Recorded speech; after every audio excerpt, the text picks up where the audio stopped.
একবার ভাবুন তো, এখনই যদি ইসরাফিল আলাইহিস সালাম সিংগায় ফু দিয়ে দেন, আপনি এখন যা করছেন, হয়তো মোবাইল টিপছেন, হয়তো দোকানে আড্ডা দিচ্ছেন, কিংবা কোনো হারাম কাজে লিপ্ত আছেন, ঠিক এই অবস্থাতেই যদি কিয়ামত শুরু হয়ে যায়, আপনার কি হবে?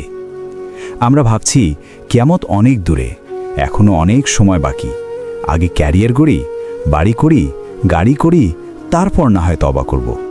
কিন্তু আপনি কি জানেন, কিয়ামতের ছোট আলামতগুলোর প্রায় সবই প্রকাশ পেয়ে গেছে। এখন শুধু বড় আলামতগুলোর অপেক্ষা। মালাকুল মউত বা আজরাইল কিন্তু আপনার দরজার খুব কাছেই দাঁড়িয়ে আছে। অথচ আমাদের কোনো বিকার নেই। আমরা দুনিয়া নিয়ে গবেষণা করছি, মহাকাশ নিয়ে গবেষণা করছি, কিন্তু যে ইসলাম আমাদের বাঁচাতে পারে তা নিয়ে আমাদের কোনো মাথা ব্যথা নেই।